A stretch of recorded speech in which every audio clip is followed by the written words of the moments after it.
ఆత్మస్వరూపులందరికీ నమస్కారం. అందరికీ శ్రీరామనవమి శుభాకాంక్షలు. ఎలా ఉన్నారండి అందరూ? కాస్త జలుబు దగ్గు వలన వాయిస్ కొంచెం క్లియర్గా లేదు. మీరు కొంచెం అడ్జస్ట్ చేసుకోవాలి. లేడీస్ అందరూ ఎదురు చూస్తున్న చీరల గురించి ఇంకా కొన్ని విషయాలు ఈరోజు మాట్లాడుకుందాం. నిరాడంబర జీవితం. ఆధ్యాత్మిక జీవితంలో సాధన గురించి మాట్లాడుకునేటప్పుడు ప్రతి గురువు కూడా ముఖ్యంగా చెప్పేది నిరాడంబరంగా జీవించాలి అనే. కాకపోతే ఇప్పుడున్న టెక్నాలజీ వలన చాలా మోడర్నైజ్డ్గా మన సంస్కృతిలో వచ్చిన మార్పుల వల్ల అనేక విషయాల పట్ల ఆకర్షణ ఎక్కువగా ఉంటుంది. అందుకే కలియుగంలో మనసును జయించటం కష్టము అని అందరూ అంటూ ఉంటారు. అంటే మనల్ని ఆకర్షించే వస్తువులు చాలా ఎక్కువగా ఉన్నాయి పూర్వకాలంతో పోల్చుకుంటే. ముఖ్యంగా లేడీస్ చీరలకి ఎక్కువగా ఆకర్షింపబడడం సహజంగా జరుగుతుంది. ఈ చీరల మీద వ్యామోహం ఎలా పోగొట్టుకోవాలి అని మనం మాట్లాడుకుందామని గతంలో చెప్పడం జరిగింది. అయితే ఇప్పుడున్న భౌతిక ప్రపంచంలో సాధారణంగా సాధన వైపు మారే వాళ్ళు చాలా తక్కువ మంది ఉంటారు. ఆ మారిన తక్కువ మందిలో కూడా విషయాల పట్ల వస్తువుల పట్ల ఆకర్షింపబడకుండా సాధన చేయటం అనేది సాధారణంగా చాలా కష్టంతో కూడుకున్న పని. ఎందుకంటే ఎన్నో జన్మల సాధన ఉంటే కానీ వస్తువుల పట్ల విరక్తి భావం కలగదు. దానికి భగవంతుడి అనుగ్రహం, గురువు యొక్క సహకారం, మన యొక్క పట్టుదల కూడా చాలా ముఖ్యం. అంటే మనం కొంత జ్ఞానాన్ని నేర్చుకున్న తర్వాత ఆ జ్ఞానాన్ని పదే పదే మననం చేస్తూ ఉంటే విషయాల పట్ల వ్యామోహము, వస్తువుల పట్ల వ్యామోహము తగ్గించుకోవచ్చు. ముందేంటంటే మనకు ఆ వ్యామోహం ఉంది అని గుర్తించటం గొప్ప విషయం. ఇప్పుడున్న సాధకులందరూ, నాకు మెసేజ్ పెట్టిన వాళ్ళందరూ కూడా అది గుర్తించగలిగారు. అందుకు నేను చాలా సంతోషపడుతున్నాను. వాళ్ళందరికీ కూడా కంగ్రాట్స్ చెప్తున్నాను. ఎందుకంటే చాలామంది వాళ్ళలో జరిగే విషయాలని అంగీకరించడానికి ఒప్పుకోరు, దానిని సమర్థించుకుంటారనమాట. అందుకే ఓషా అంటాడు, నీ లోపల జరిగే లోపాలైనా ఏవైనా బలహీనతలైనా సరే ఒప్పుకున్నావు అంటే అక్కడ 50% విజయం సాధించినట్లే. ఇప్పుడు నేను చీరలకి, వస్తువులకి, నగలకి ఆకర్షింపబడుతున్నాను. ఆ వ్యామోహం తగ్గించుకొని భగవంతుడి వైపు మరలాలి అని చాలామందికి కోరిక కలగటము, మోక్షం గురించి ధైర్యంగా నాకు మెసేజ్ పెట్టడం జరిగింది. కాబట్టి నేను చాలా సంతోషపడుతున్నాను. ఇంకా ముఖ్యంగా ఆడవాళ్ళు చీరల విషయానికి వస్తే పూర్వపు రోజుల కంటే కూడా ఇప్పుడు చాలా ఎక్కువగా ఖర్చు పెట్టడం జరుగుతుంది. చూసిందల్లా కొనుక్కోవాలని ఆకర్షింపబడటం కూడా జరుగుతుంది. నేను ఇక్కడ ముఖ్యంగా ఒక విషయం చెప్పాలనుకుంటున్నానండి. ప్రార్థనకి చాలా గట్టిగా బలం ఉంటుందండి. గతంలో కూడా నేను వీడియోల్లో చెప్పడం జరిగింది. నేను 2010లో ప్రతిరోజు కూడా భగవంతుడి ముందు ప్రార్థన చేసేదాన్ని అని. అంటే నాకు ఏ వ్యామోహాలు ఉన్నాయో, ఏ కోరికలు ఉన్నాయో వాటిని గుర్తించి భగవంతుడి ముందు పూర్తి విశ్వాసంతో భగవంతుడి మీద పూర్తి భారం వేసి వాటిని అన్నింటినీ తొలగించమని నేను ప్రార్థన చేసేదాన్ని. మీ అందరికీ కూడా మొదట అదే చెప్తున్నాను. మీరు ముందు ఫస్ట్ ఏంటంటే భగవంతుడిని ఆశ్రయించమని. అది ప్రార్థన రూపంలో ప్రతిరోజు రాత్రి పడుకునేటప్పుడు మీకున్న బలహీనతలు, వ్యామోహాలు అన్నీ కూడా భగవంతుడిని ప్రార్థించడం చాలా మంచిది. అది మొదట చేయవలసిన పని. ప్రార్థన తర్వాత ముఖ్యంగా చెప్పటం ఏంటంటే కొంత జ్ఞానాన్ని ఉపయోగించి, అంటే ఏంటంటే ఇప్పుడు ఒక 5,000 పెట్టి చీర కొనుక్కున్నా కూడా మనం ఫంక్షన్కి వెళ్ళినప్పుడు మన స్నేహితులు ఎవరైనా ఒక 500 రూపాయలు తక్కువ రేట్లోనే మనకన్నా అందమైన చీర కట్టుకొని వాళ్ళు వచ్చారనుకోండి, వాళ్ళు చూడగానే మీకు ఈ ఆనందం అంతా పోతుంది. అంటే ఎంత షాపింగ్కి వెళ్ళి బ్లౌజ్ స్టిచ్చింగ్ చేసి అన్నీ చేసి కొనుక్కున్నా కూడా పక్కనున్న వాళ్ళు చాలా తక్కువ రేట్లోనే మీకన్నా మంచిది సెలెక్ట్ చేసుకొని మంచి డిజైన్తో కట్టుకొని వచ్చేసరికి ఒక్క నిమిషంలోనే ఈ ఆనందం అంతా పోతుంది. అప్పుడే మీరు జ్ఞానాన్ని ఉపయోగించాలి, మీకున్న తెలివితేటల్ని. ఏంటంటే కంపారిజన్, పక్కనున్న వాళ్ళతో కంపేర్ చేసుకోవటం, అంటే అందంగా అలంకరించుకొని మిగిలిన వాళ్ళందరికంటే కూడా బాగా కనిపించాలని, మంచి మంచి డ్రెస్సింగ్ అది వేసుకోవాలని, అందంగా కనిపించాలని చాలా సాధారణమైన కోరికే. కానీ అది తీవ్ర స్థాయిలోకి వెళ్ళిపోతూ ఉంటుందన్నమాట.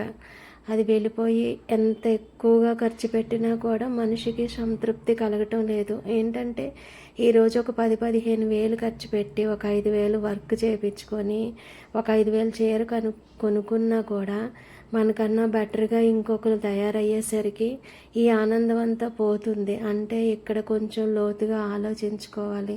పక్కనున్న వాళ్ళతో పోల్చుకొని కానీ, లేదంటే మన అందంగా తయారవటం కానీ, ఇదంతా కూడా బాహ్యమైన ఆనందం.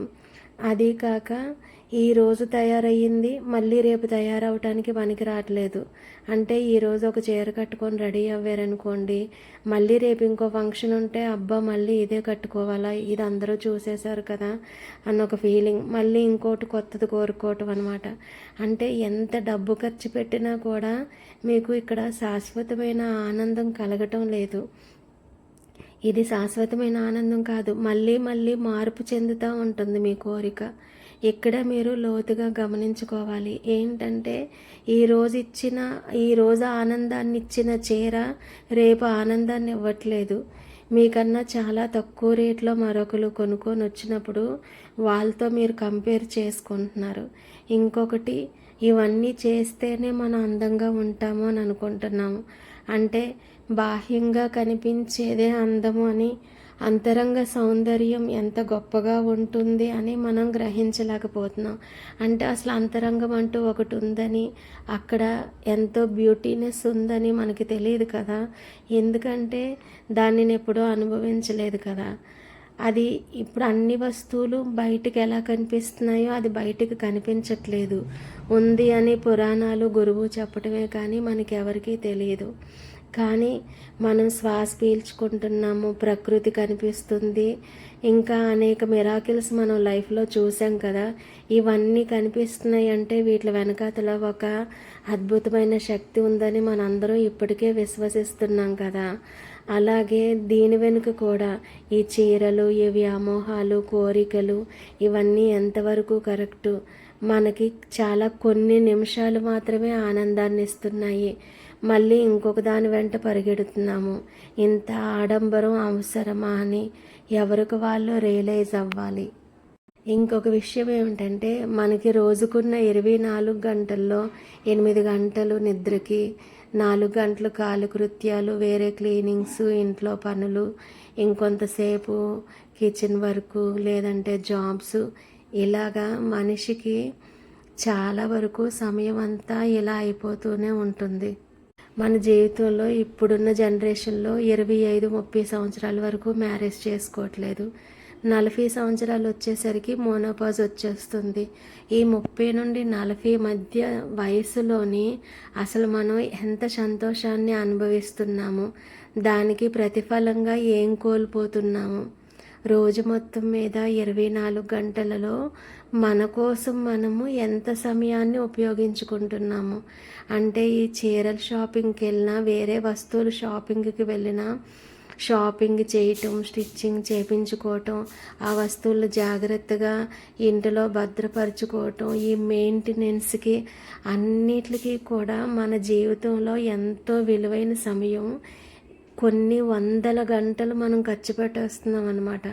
అసలు ఇప్పుడు నేను చెప్పిన టైం టేబుల్లో 8 గంటలు నిద్ర, 4 గంటలు కాలకృత్యాలు, ఇల్లు శుభ్రము, ఇంకొక 8 అవర్స్ ఏమో ఇంటి పనులు, ఆఫీస్ పనులు, ఇంకా మనకి ఎంత తక్కువ సమయం మిగులుతుంది కదా. ఆ తక్కువ సమయం అంతా మన యొక్క వ్యక్తిత్వాన్ని అభివృద్ధి పరచుకోవటానికి కానీ, అంతరంగంలోకి ప్రయాణించడానికి కానీ మనం సమయం కేటాయించట్లేదు. నేను ఇందాక చెప్పినట్లు 30 వరకు మ్యారేజ్ అవ్వట్లేదు, 40 వచ్చే వరకు మోనోపాజ్ వచ్చేస్తుంది. ఈ మధ్య 10 సంవత్సరాలలో మనం అసలు ఏం లైఫ్ని ఎంజాయ్ చేస్తున్నాము? మనం ఎటువైపు వెళ్తున్నాము?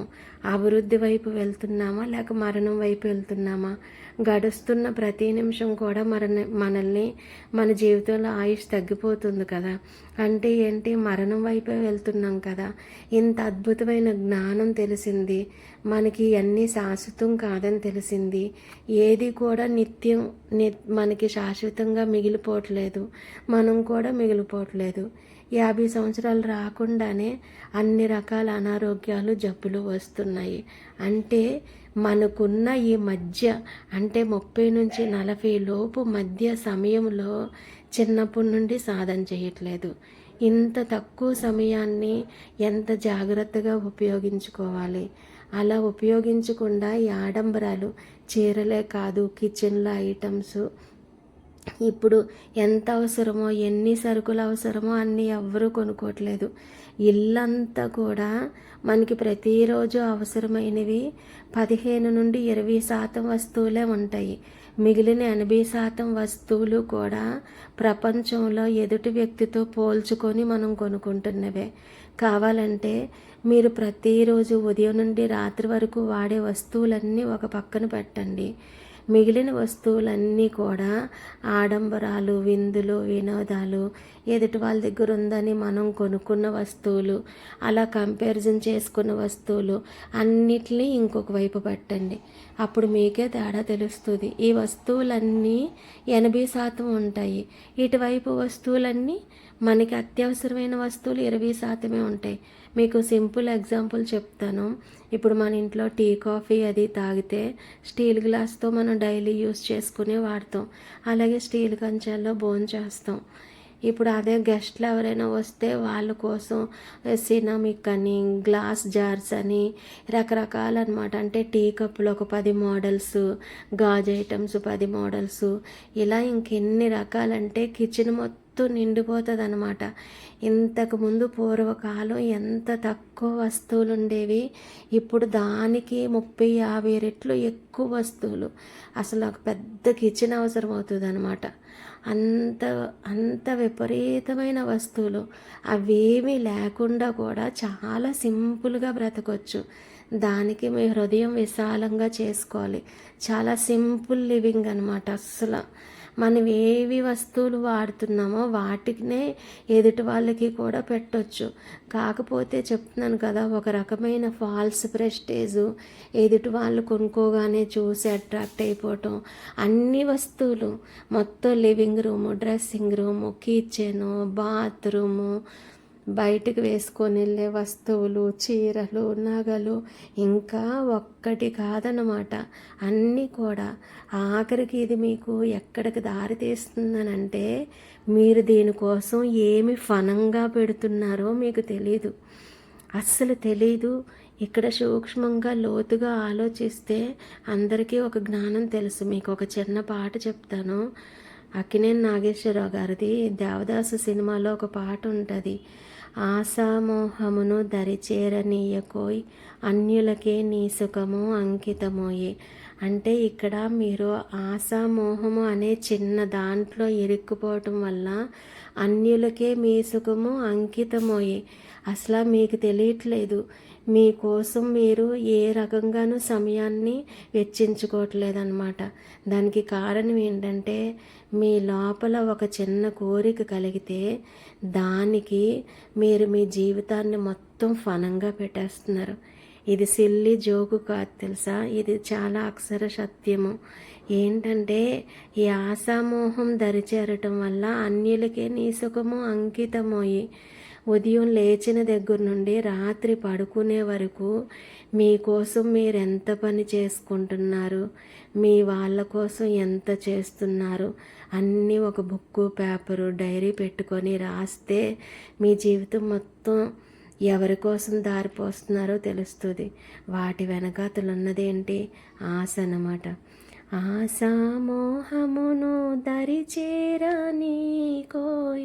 అన్యులకే నీ సుఖము అంకితమోయే. బాధే సౌఖ్యమనే భావన రానివోయ్, ఆ ఎరుగే నిచ్చలానందము బ్రహ్మానందము. బాధే సౌఖ్యమనే భావన రానివోయ్, ఆయరికే నిశ్చలానందము బ్రహ్మానందము. అక్కడ కూడా ఎరుక గురించి చెప్పారు. మనందరం అనుకుంటాము ఈ కోరికలన్నీ తీరకపోతే మనకి బాధ కలుగుతుంది అని. అక్కడేమీ బాధ లేదు. అంతరంగంలోకి వెళ్ళటం చేతకాక బాహ్యంగా ఉన్న ఆడంబరమైన జీవితమే నిజమనుకుంటున్నాము. నిజంగా ఈ బాధే మంచిది అనే ఎరుక నీకొస్తే అదే బ్రహ్మానందము, అదే నిశ్చలానందము. ఈ బాధే నిన్ను బ్రహ్మానందం వైపు నడిపిస్తుంది. చాలా సూక్ష్మమైన జ్ఞానం ఉందండి. ఇక్కడ ఆడవాళ్ళే కాదు, మగవాళ్ళే కాదు, అందరూ కూడా ఈ వీడియో కంప్లీట్ అయ్యాక ఒక్కసారి కళ్ళు మూసుకొని జాగ్రత్తగా లోతుల్లోకి వెళ్ళి ఆలోచించండి. నేను ఇంతకంటే డీప్గా మాట్లాడటం బాగోదు. ఒక కోరిక, ఒక వ్యామోహము మన మనసులో కలగటం వలన దాని వలన మొత్తం జీవితం మొత్తం ఎంత ఫనంగా పెడుతున్నామో, ఎంత స్ట్రెయిన్ అవుతున్నామో, ఎంత అలసిపోతున్నామో, ఆఖరికి గమ్యాన్ని చేరకుండానే మరణిస్తున్నాము. అంటే 5 రూపాయల పెన్నుని 1,00,000 రూపాయలు పెట్టి ఎవరైనా కొంటారా? కొనరు. మూర్ఖులు అని అందరూ వెంటనే సమాధానం చెప్తారు. కానీ మనందరము, నేను మీరు, నేనేమి మినహాయింపు కాదు సుమా, నేను కూడా మీలాంటి దాన్నే. మనందరం కూడా చాలా చిన్నదానికి చాలా ఎక్కువ మూల్యాన్ని చెల్లించుకుంటున్నాం.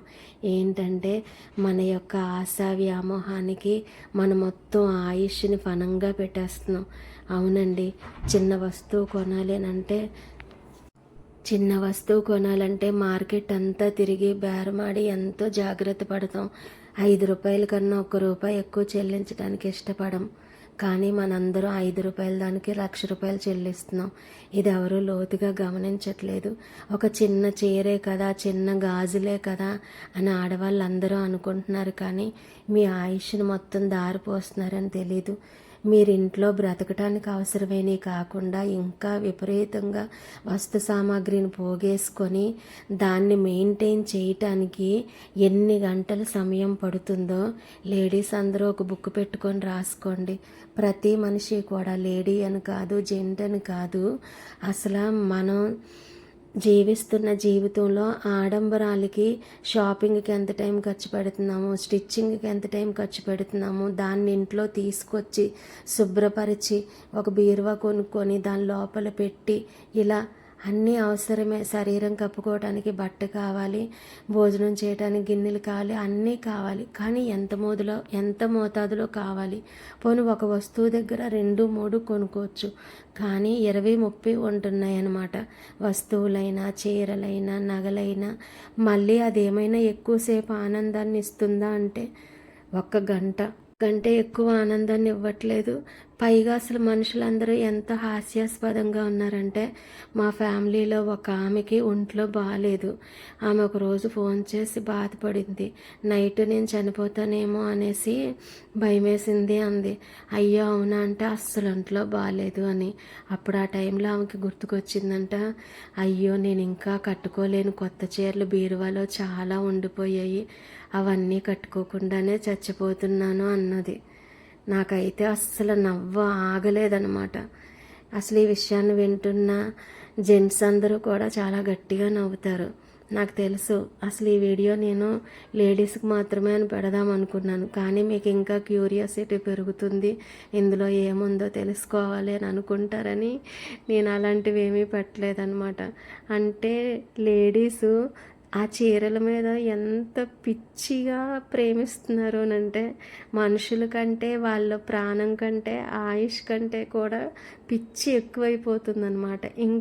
ఇంకా బాధాకరమైన విషయం ఏంటంటే, పోనీ జ్ఞానం లేక కాదు, ఆధ్యాత్మికమైన జ్ఞానం ఉంది, ఎన్ని ప్రవచనాలు వింటున్నారు, అన్నీ వింటూ కూడానమాట. అన్నీ వింటూ కూడా ఇంకా మేము ఇందులోంచి బయటికి రాలేకపోతున్నాం అని అనుకుంటున్నారు. అంటే ప్రాణం కంటే కూడా, ఆయుష్ కంటే కూడా వస్తువులే ఎక్కువ అనేసుకుంటున్నారు. అంటే సాలిగూడు చుట్టూరా గూడు నిర్మించుకొని అందులో ఇరుక్కుపోతుంది కదా.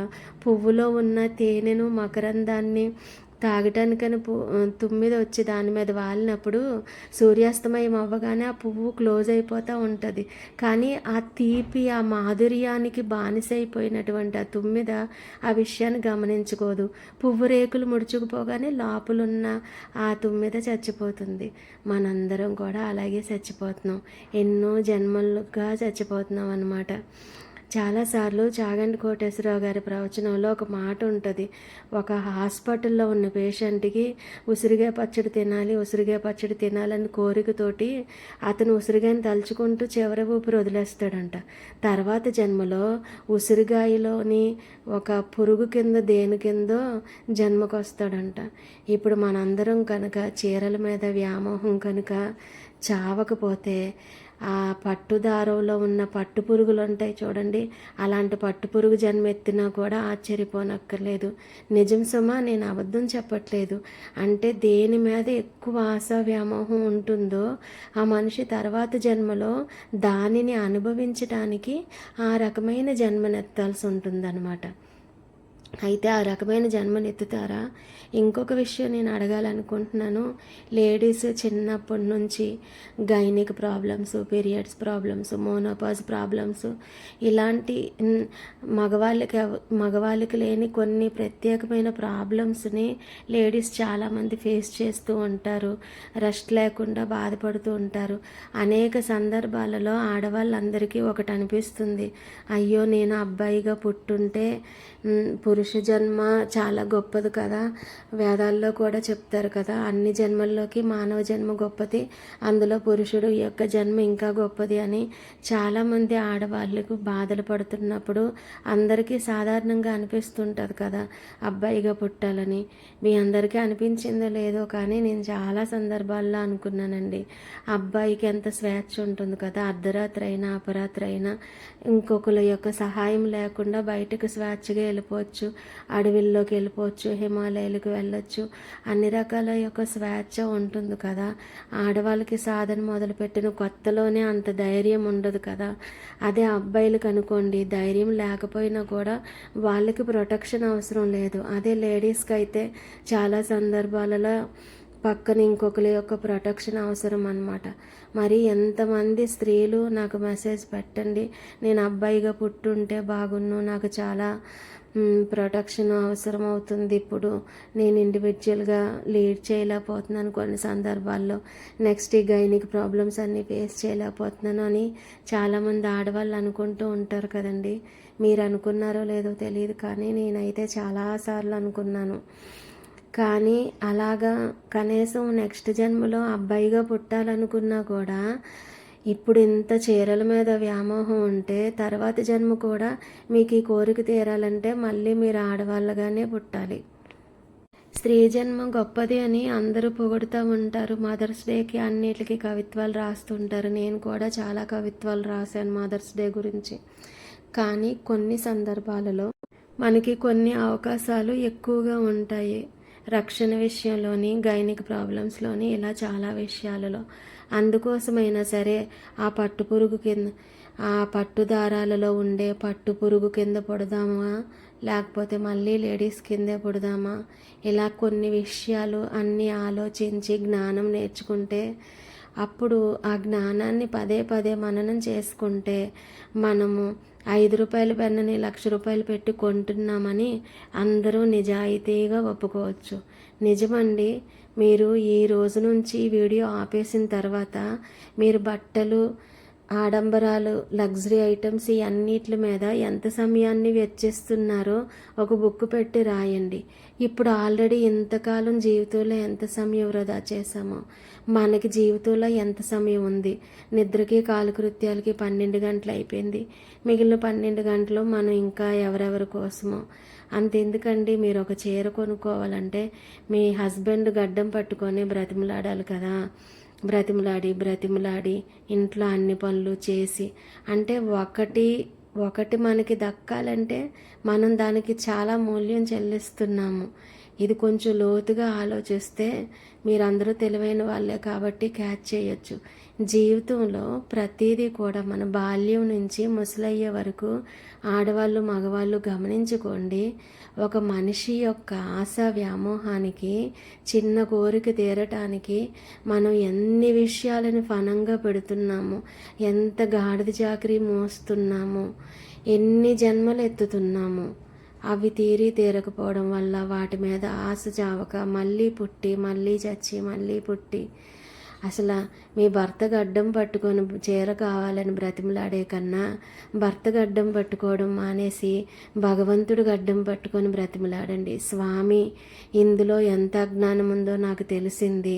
ఆ 9లాగే నేను కూడా పూర్తిగా అందులో ఇన్వాల్వ్ అయిపోయాను. నన్ను కాపాడు స్వామి. నేను నిజాయితీగా ఇవన్నీ వదిలించుకోవాలనుకుంటున్నాను, కానీ నా వల్ల కావట్లేదు భగవంతుడా, నువ్వు కూడా సహాయం చెయ్యు అని ప్రతిరోజు రాత్రి మీరు పడుకునేటప్పుడు భగవంతుడిని ప్రార్థించండి.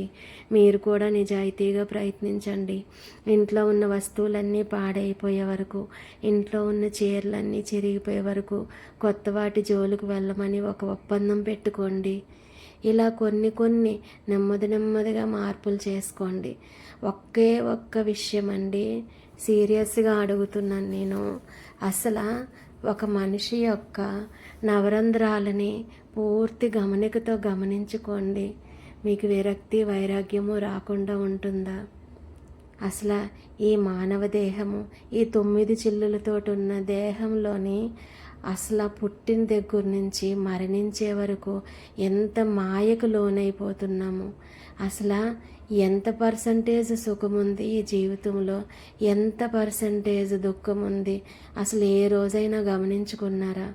మొత్తం మన ఈ వైవాహిక జీవితంలో కానీ, బాల్యంలో కానీ, వృద్ధాప్యంలో కానీ, ఇంతకు ముందుకి ఇప్పటికీ ఆరోగ్యంలో ఎన్ని మార్పులు వచ్చాయి, మనుషుల యొక్క మనసులో ఎంత మార్పు వచ్చింది, మనకి స్వచ్ఛమైన ప్రేమ ఎంతవరకు దొరుకుతుంది, అసలు మనం రోజు మొత్తాన్ని అవసరమైన దానికి ఎంత తక్కువ లీస్ట్గా టైం ఖర్చు పెడుతున్నాము, ఎంత అవసరం లేని వాటికి ఎంత ఎక్కువ ఖర్చు పెడుతున్నాము.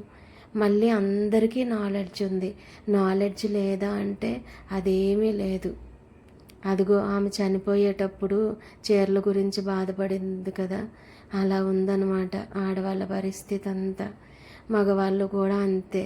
ఆడ మగాని కాదు, ప్రతి ఒక్కరు కూడా ఈ ఆశా వ్యామోహాలకి లోనయ్యి అసలు మనకి ఈ జీవితం మొత్తం కూడా, ఈ జీవితము అనే పాఠశాలలో ప్రతిరోజు ఒక అధ్యాయం అన్నమాట. ప్రతి దానిలో కూడా ఒక జ్ఞానం స్ఫురిస్తూ ఉంది, కానీ మనం గమనికతో లేము. ఈరోజు కొన్ని చీర బాగోపోతే ఇంకోటి కొనేసుకుంటున్నాం, వస్తువులు మార్చేస్తున్నాము. మనసు లోతుల్లోకి వెళ్ళి గమనించుకోవట్లేదు. మనకి అది అసలు గమనిస్తే అక్కడే విసుగొస్తుందన్నమాట. దానంతట అదే పడిపోతుంది అప్పుడు. కానీ ఎవరూ గమనించుకోవట్లేదు. లోతైన ఎరుక ఉంటే మీకు అందులో ఉన్న సత్యం అంతా అర్థమవుతుంది. అందుకే భర్త గడ్డం పట్టుకొని పట్టు చీరలు కొనమనకండి. భగవంతుడు గడ్డం పట్టుకొని భగవంతుడిని ప్రార్థించండి. ఉసిరికాయలోని పురుగులాగా, పట్టు పురుగులాగా మనం మారిపోకూడదు. మానవ జన్మలన్నింటిలోని ఉన్నతమైన జన్మ, అన్ని జన్మలలోని మానవ జన్మ ఉన్నతమైనది, అందులో పురుష జన్మ ఇంకా ఉన్నతమైంది అని అంటారు. మీలో ఏ మాత్రము స్త్రీకి సంబంధించినటువంటి కోరికలున్నా మళ్ళీ స్త్రీ జన్మే వస్తుంది. మనం ఈ జన్మలో ఎంతవరకు సాధన చేయగలుగుతామన్నది తెలీదు. మీ ఇల్లంతా తిరిగి ప్రతి వస్తువుని, ప్రతి అణువణువుని సూక్ష్మంగా గమనించండి. నేను బ్రతకటానికి వస్తువు అవసరమా, ప్రతీది చాలా సూక్ష్మంగా అన్నీ తిరిగి అసలు వాటిని అన్నింటినీ శుభ్రపరచటానికి ఎంత సమయం వృధా అవుతుంది. ఎంత స్ట్రెస్ ఫీల్ అవుతున్నారు, వాటిని కొనుక్కోవడానికి ఎంత డబ్బు అవసరం అవుతుంది, ఆ డబ్బు సంపాదించడానికి ఇంటిల్లు పాది ఎన్ని కష్టాలు పడుతున్నారు, ఎంత అప్పుల పాలవుతున్నారు. అంతా ఒక గొలుసు అండి, ఒక్క గొలుసులాగా. ఈ ఆశా వ్యామోహం అన్న దాని చుట్టూరా మొత్తం రింగులుగా, ఒక రింగులో నుంచి ఇంకొక రింగు, ఒక రింగులో నుంచి ఇంకొక రింగు కలిపితే, అలా రింగులన్నీ కలిపితే ఒక గొలుసు అయ్యింది కదా. మన యొక్క దైనందిన జీవితంలో ప్రతి విషయం కూడా ఒక్కొక్క రింగ్ అనమాట. మీ చిన్న కోరికే కదా, ఇది కూడా తీర్చుకోకపోతే మనం మానవ జన్మ ఎత్తి ఎందుకు, ఏ సుఖ సంతోషాలు లేకపోతే ఈ జీవితం ఎందుకు, అసలు జీవించిందే, జీవితంలో మనం జన్మెత్తిందే ఎంజాయ్ చేయడానికి కదా అని చాలామంది వాదిస్తూ ఉంటారండి. అది చాలా తప్పు. మీరు సూక్ష్మంగా ఇప్పుడు నేను చెప్పినట్లు మీ ఇల్లంతా తిరిగి అన్నీ సూక్ష్మంగా గమనించి మీరెంత సమయాన్ని దాని మీద కేటాయిస్తున్నారు, క్లీనింగ్కి ఎంత సమయం పడుతుంది, డబ్బులు ఎంత ఖర్చు అవుతున్నాయి, మీ శ్రమ ఎంత ఖర్చు అవుతుంది, దానివల్ల మీ ఇంట్లో వాళ్ళ దగ్గర ఎన్ని మాటలు పడుతున్నారు, దానికి ప్రతిఫలంగా మీరు ఎంత చాకరీ చేస్తున్నారు. ఆడ మగ పిల్ల పిచ్చుక అన్నీ కూడా, ప్రతి బంధము కూడా ఒక్కొక్క రింగులాగా, ఒక చైన్ లాగా ఉందన్నమాట. అందుకే మహాత్ములు ఏమైనా పిచ్చివాళ్ళు ఏంటండి, మనకి ఒక సూక్తి చెప్పారంటే, నిరాడంబర జీవితం ఎంతో గొప్పది. ఒక్కొక్క సుగుణాన్ని మనం పెంచుకుంటూ వెళ్ళాలన్నమాట. ఇప్పుడు వరకు చెప్పిన అన్ని వీడియోల్లోని ఒక్కొక్క గుణం గురించి చెప్తా వచ్చాను కదా. అలాగే ఈ నిరాడంబర జీవితం అనేది ఒక వజ్రంతో సమానం అన్నమాట. ఈ వజ్రం విలువ తెలియక, ఇందులో ఉన్న శాంతి ప్రశాంతత తెలియక, అసలు ఎంత తక్కువ వస్తువులు ఉంటే ఎంత తక్కువ పని ఉంటుందో తెలుసండి. మీరు ఎప్పుడైనా దూరంగా హాస్టల్స్ దగ్గర ఎక్కడైనా సరే ఒక రూమ్ తీసుకొని టెంపరీగా మీ పిల్లలకు చదువు కోసం వెళ్ళి చూడండి. అన్నీ 3-4 వస్తువులే పట్టుకెళ్తారు. 3 సంవత్సరాలు 4 సంవత్సరాలు అక్కడ ఉంటారు. చాలా తక్కువ వస్తువులు, కానీ 3-4 సంవత్సరాలు ఎలా జీవించగలిగారు అంటే, మనిషి జీవించడానికి చాలా తక్కువ ఉంటే చాలు. కానీ మనం ఎక్కువ పెంచుకొని, ఇక్కడ జోక్ ఏంటంటే అవన్నీ ఎక్కువగా పెంచుకొని మీ ఆయుష్ని తక్కువ చేసుకుంటున్నారు. అంతే కదా. ఈ విపరీతమైన పరుగు అలసట ఎందుకు, అన్ని కోరికలు తీర్చుకోవడానికే. ఆ పరుగులో అలసిపోయి ఆయుష్ తగ్గిపోయి మరణం వైపు వెళ్తున్నాడు. అన్ని కోరికలు విపరీతంగా లేకపోతే అలసట ఉండదు కదా, మెదడుకు ఒత్తిడి ఉండదు కదా, అప్పుడు స్ట్రెస్ ఉండదు కదా. స్ట్రెస్ లేకపోతే మీకు ఆయుష్ తగ్గిపోదు కదా. చూసారా, ఒక రింగులో నుంచి ఒక రింగు ఎలా వెళ్ళిందో, అదన్నమాట. ఇంత జ్ఞానం తెలిసాక కూడా ఇంకా కొనుక్కుంటామండి అంటే, యాజ్ యూ విష్. నెక్స్ట్ జన్మలో ఏ పట్టు పురుగు కింద అయినా, మళ్ళీ స్త్రీ జన్మ కింద అయినా, ఏదైనా సరే మీ చేతిలోనే ఉంటుంది. అది మీకే వదిలేస్తున్నాను. అందరికీ శ్రీరామనవమి శుభాకాంక్షలు. సాధన బాగా చేసుకోండి, మంచి అలవాట్లు అలవర్చుకోండి. ప్రతిరోజు పడుకునేటప్పుడు మీలో ఉన్న లోపాలన్నీ భగవంతుడికి చెప్పి భగవంతుడి సహాయాన్ని అర్థించండి, ప్రార్థించండి. భగవంతుడు తప్పగా మీకు సహాయం చేస్తాడు. మెల్లమెల్లగా ఒక్కొక్క మెట్టు ఎక్కుతారు. అరుణాచల శివ, అరుణాచల శివ, అరుణాచల. ఎవరినైనా బాధ పెట్టుంటే క్షమించండి.